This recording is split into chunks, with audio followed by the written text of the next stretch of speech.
What is up, everybody? Welcome back to Mount Mograph Summit 72, impacts, sports impacts, adding impacts. I'm not sure what the name is yet, but it's something to do with impacts. Anyway, as always, my name's Matt, and this is a video, and we're going to try to make something cool. So when you have boring footage that has action on it, you normally want to make it more interesting in like the cinematic world. So you can do something ridiculous, kind of like this Dragon Ball Z effect, as you'll see right here. And I mean, this is so over the top. Or you can do something that is still a little bit over the top, but seems more action movie. So as you can see, we have these two little examples, and this is why I called it sports impacts to start, because I just picked some sport footage. But when you look at the original footage, it's very steady shots, and well, your eye isn't drawn to the action as much. So in today's video, we're going to go over a couple techniques you can use to add impact to your scene. So those two examples I showed you are stacking all the various techniques together, so they look a little over the top and cheesy. But you can use any of the techniques to as much as you want to get a cool little impact added to your scene. So let's take a look at how we're going to do this. I'll just close a couple of these comps because I have about 1,000 of them open. And what we're going to do to start is draw attention to the actual action. So just scrub through your timeline and try to find where like it seems like the most energy is generated. So this could be like a car off the starting line. It could be a motorcycle. It could be you punching a friend. Just really any footage you have. And it looks like the energy kind of starts there. So what we're going to do is create a new solid.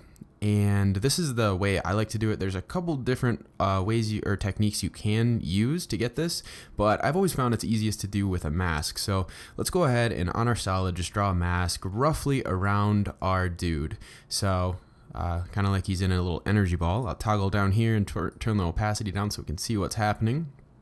Generally a good thing. I'll set a keyframe on the expansion and scrub forward in time to when the energy kind of stops. So it looks like right about there the energy seems to have dissipated if you look like when the action is.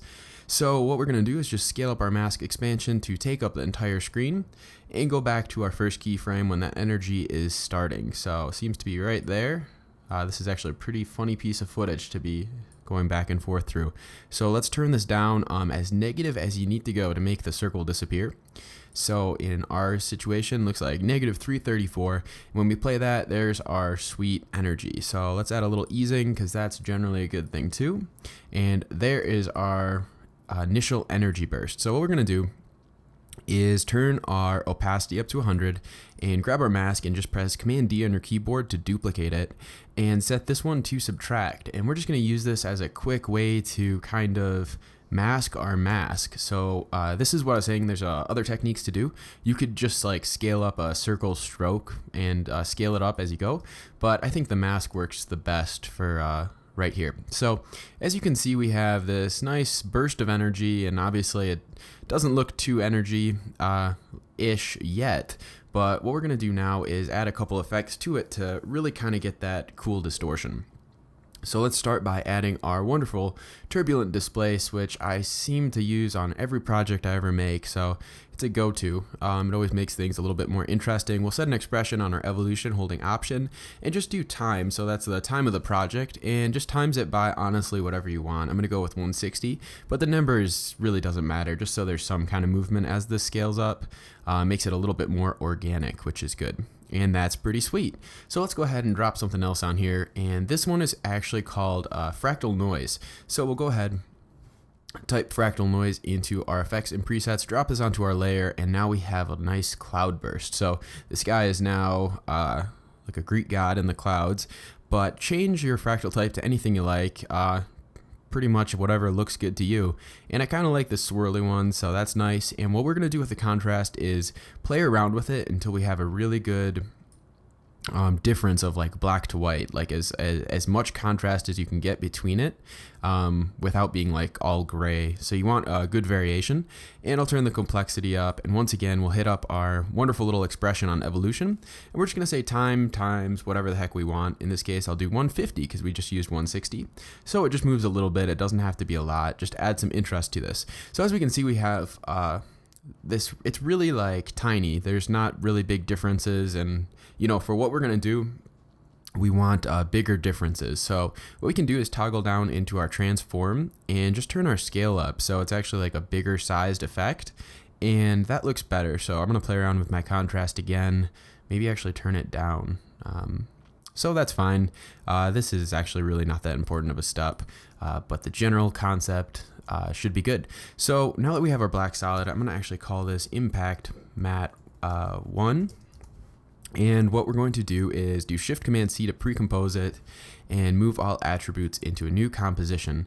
So we're going to call this impact with an exclamation point, and we'll double click into this composition and select our impact matte. Actually, I hate it when the background's not black. So I'm going to change the background color, Command K on your keyboard, to black. I don't really want to look at green. And we're going to duplicate our impact matte so we now have a second one.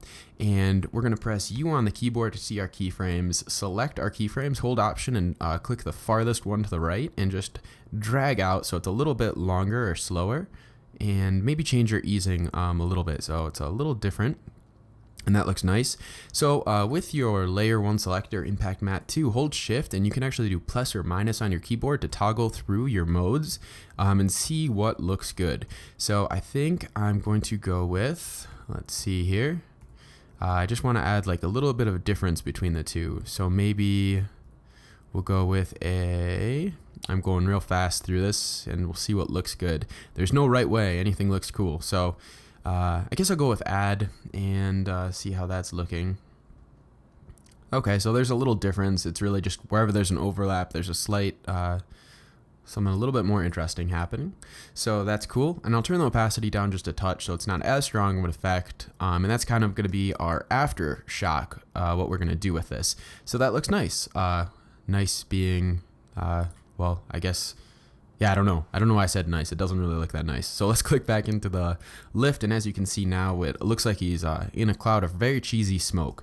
But our effect is being built. So let's go ahead and hide our impact composition with those two impact mattes in there. And we're going to grab something. You can just type in map. And we're going to grab something called displacement map, which is a very powerful effect you can use for a lot of stuff. So when you first add it to your video, you're going to see that all of a sudden your video footage looks terrible. So you could have shot this with a nice camera, but it's going to look terrible no matter what until we switch it to our impact. So you want to switch your displacement map layer to our impact because that's what we're going to use as our matte. And so as you can see, not too much is happening with our video. In fact, nothing.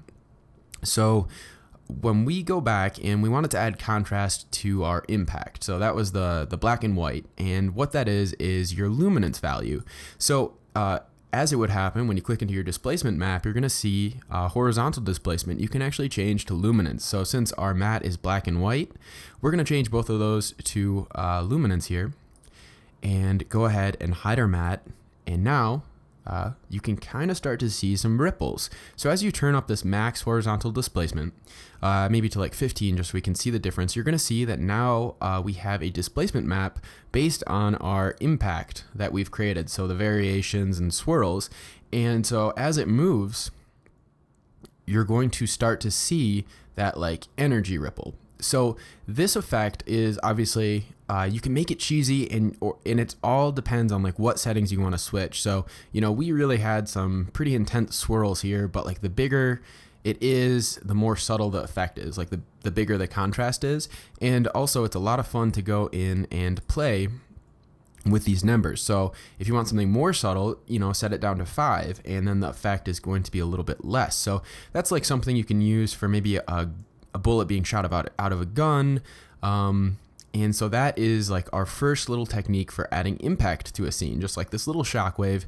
And I kind of like that 5%, you know, it's definitely very action movie-esque, but it's not over the top. So the second thing we're going to take a look at is making our footage look more interesting. And actually we have something happen when this gets displaced. You're going to see I'm actually seeing that terrible green color down here because our displacement map is actually eating our border. So if you click this wrap pixels around, this is for your edge behavior, you're going to see that it actually kind of like hides it for us, which is good.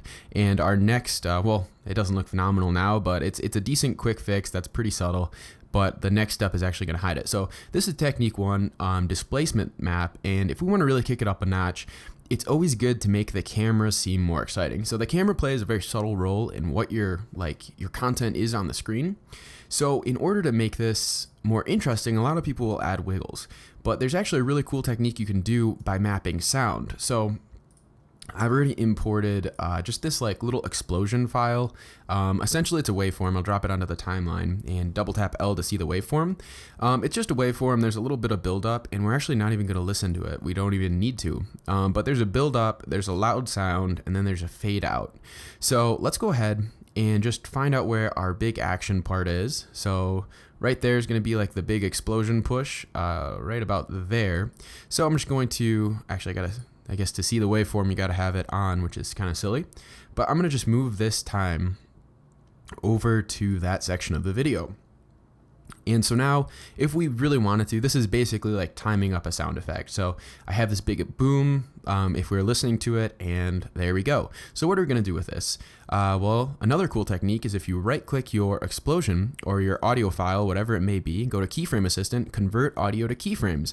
We can now go ahead and turn this off. We don't need to see the waveform, but now we have a new layer, and if you press U, tons and tons of keyframes with these sliders. So what it's done is it's taken all the audio data that I'll actually, I guess, turn this on so we can see. So you're going to see we're starting to get these numbers, and as we fade up this timeline, the numbers are getting bigger because it's the audio amplitude. So you're like your left channel, your right channel, and I guess this would be considered like your stereo.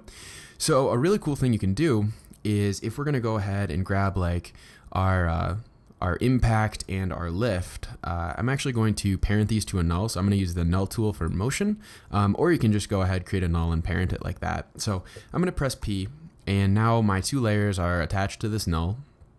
And I'm going to right click position and go to separate dimensions. And we're going to click option on our Y position and pick whip our Y position so it's added to here. And we're going to do plus, and we're going to do a really simple expression by pick whipping the data from both channels. So now we're saying we're going to take our original 360 and we're going to add whatever values are coming from the audio waveform.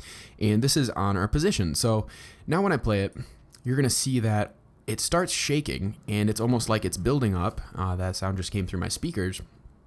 But it's building up, and then it's slowly shaking, and then there's like a bigger change right there when the explosion hits and the energy hits.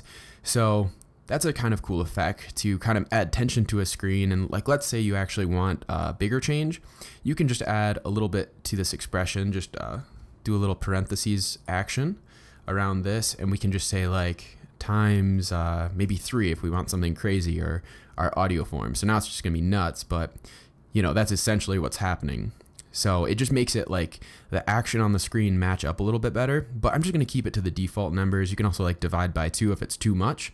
And we're going to go ahead and with our null control, hold command and just scale it up a bit. So because we kind of cut it off. So I'm going to go to like the biggest part and just scale it up just a touch to make it all fit on the screen. And there we go. So this is our second technique for just adding a little bit of action to the screen and kind of making this movement look more intense. So let's go ahead and take a look at another cool little technique to make our scene better, I guess. So I'm going to grab all 3 of these layers, so the null control, the impact, and the lift, and do Shift-Command-C to pre-compose it. And I'm going to call this main content.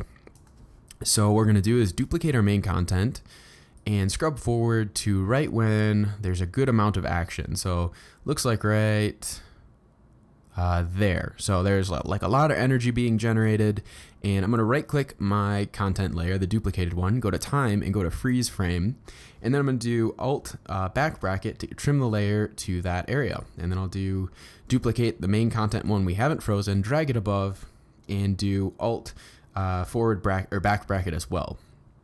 And then I'm just going to hold option and right click over about 3 times. Whoopsie, 3 times on the alt page down, I'm sorry, about 3 frames. So what this is doing is now we have a moment where the action actually stops on the screen. So we have an extra 3 frames to 3 of this like super action pose.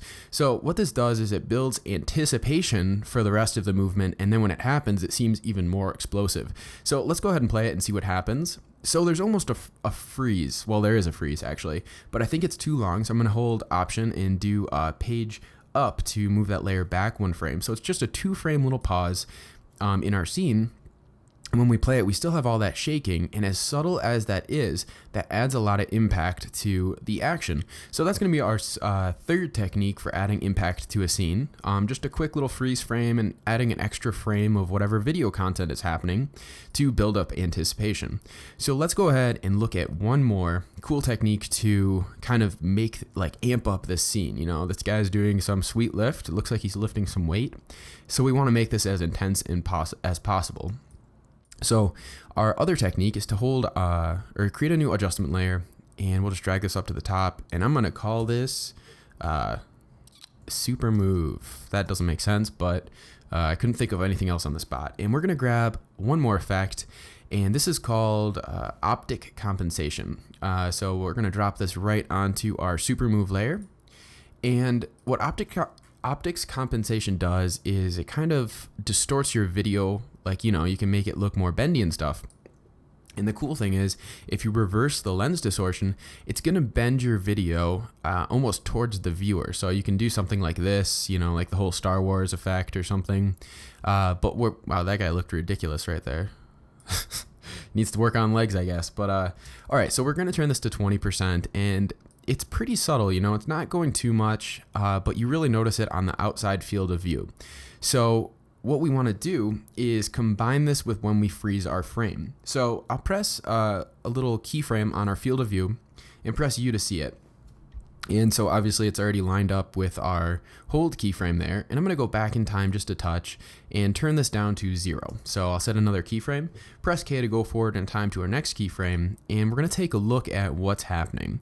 I don't think that's like that interesting, so I'm actually going to turn it up a touch more till where your action that you're trying to focus on isn't necessarily distorted, but there's a little bit of a bend on the scene around it. So we're going from like this to this, which doesn't seem too much, especially when it's like scaling like that. It kind of makes you feel like you're drunk or something. So what we're going to do is right click and change these to hold keyframes. So you can just, if you have motion, you can change that to hold keyframes, or right click keyframe assistant, or where is this? Keyframe interpolation, sorry, and change these to hold keyframes if you don't have it. And so what this is saying is it's going to be an instant change. So the action kind of pauses and the scene changes a little bit. And, you know, as a viewer, you kind of know something happens, but you don't necessarily catch the background. But in a really interesting way, you've kind of framed your action a little bit more because the scene is bent, so your eye is going to be drawn more towards the action. So if your scene isn't like mine and you want to adjust where that bend is happening, you can use your view orientation and kind of move this around and like pick where on the scene you're kind of going to focus on. But for me, I'm right in the middle, so right exactly where it was. And that just is another way to add action to the scene. So those are 4 just real quick techniques to add impact to your scene. And I think I'm going to do one more. This effect is cheesy when you stack all of it together. But if you turn on just maybe like just the super move, or just do the wiggle, or just do the emphasis on action we went over, or even just the freeze frame, those techniques can really be helpful. You know, it can make like conversation like super intense, or really just like draw people's attention to something, like I keep saying. Let's go ahead and take a look at another scene and just real quick go through these steps, and we can probably copy and paste too. So in this one, I have some slow motion punching action, and well, like, you know, if you look at the scene, the action seems to be this guy's face being crushed by a hand. So we want to make this more interesting.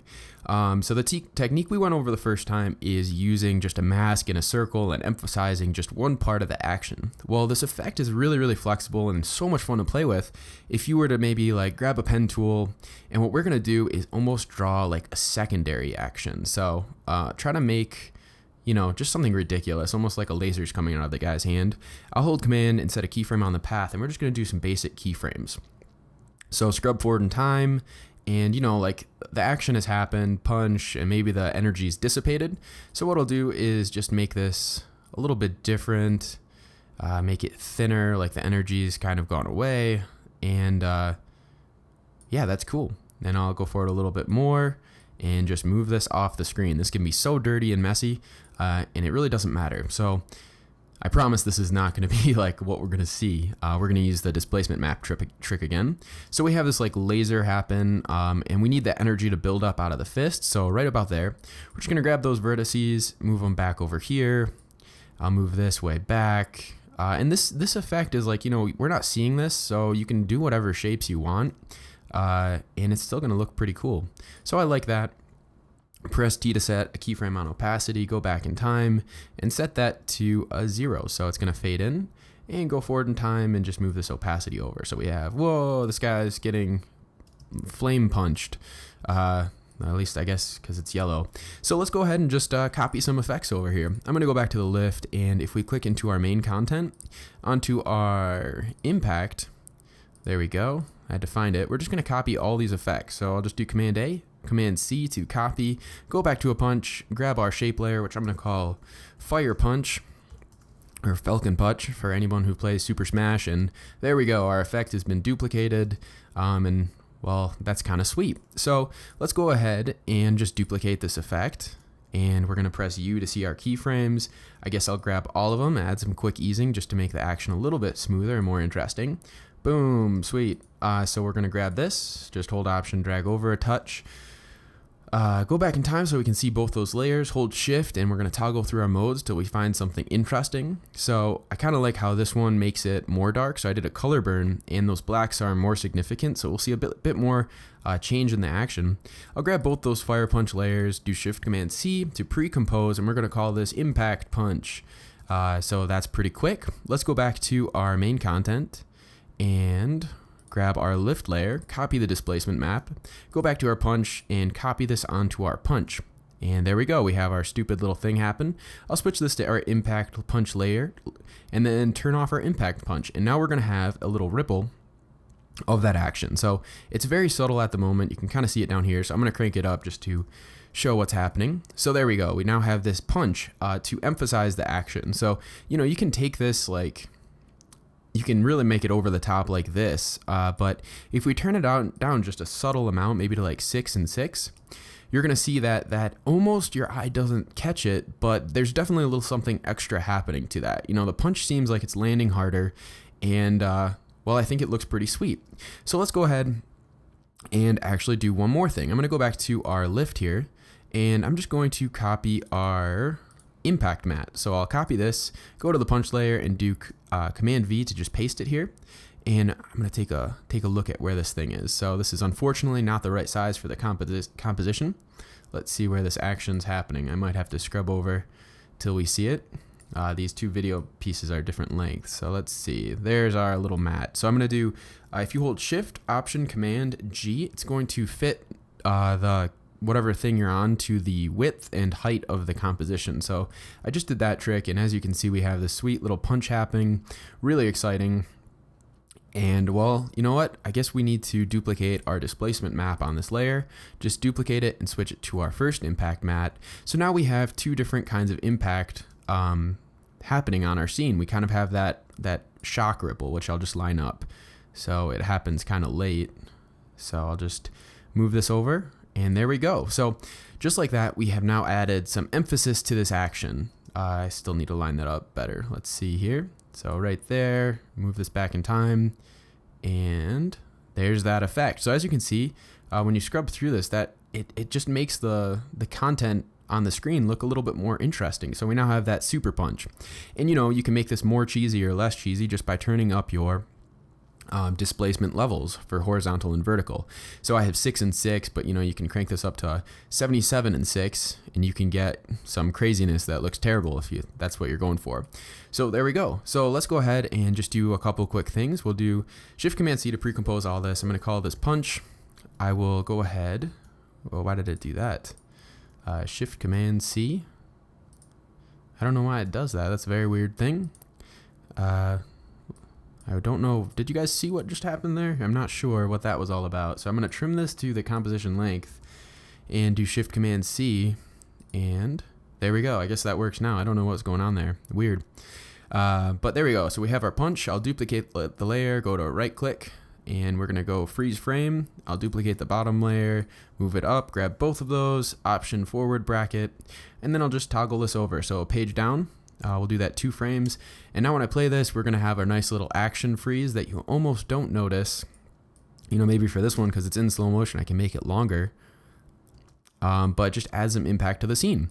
And then real quick, We can grab like our explosion waveform and our audio amplitude. I'll throw this into our composition here, press L and bring that up so we can see what's going on. There's our thing. So right when our impact is hitting, we're just going to go and drag this over. I brought in the waveform just so I know where the keyframes are, because they correspond to the, what am I saying here? They correspond to the waveform. So it's an easy way to visualize like what the data is looking like. And then we can go and just pre-compose all this, or just add a null if you're lazy. Do P and separate dimensions, add our quick expression to the Y here. And that's actually perfect. I'll do plus, and then we'll just grab our both slider data. And there we go. Now our thing is going to shake as this whole action is building up. Boom. Unfortunately, it's not shaking enough. Let's see here. Why is that not working? So I need to do a little bit of problem solving here. It doesn't look like our null is moving. It's not being affected by this, which is no good. So why is this data wrong? So let me just do a little bit of problem solving. I'm guessing that I didn't drag this waveform over when I was moving it. So I'll just have to kind of guess at what the bigger numbers are. Or I can go into the graph editor and just take a look at the biggest number. There we go. Another way to visualize it. I did that on purpose. So that's the biggest number. I'll just line it up to the waveform and the action. And now our scene should shake. Problem solving on the fly. So boom, great. And then I'll just scale up our null, and there we are. So there is impact added to our scene. Pretty sweet. And maybe I got to scale it up just a touch more, whatever. And then if you want to, you can also add that little optics compensation to make it look more interesting. So I'll just paste this in here, press U to see that, go up and just move that back until I see those keyframes wherever they are. There it is. And well, we'll pretend that's perfect. Boom. That's a good punch. So there we are. In Adobe After Effects, a couple different techniques to add impact to your scene, your action, your conversation, cars off the line, a punch of your friend, or just lifting some weights at the gym and you want to make it look epic. This was Matt from MoGraph. I can't even remember what channel this is. This was Summit 72, adding impact. Peace out, and thanks for watching.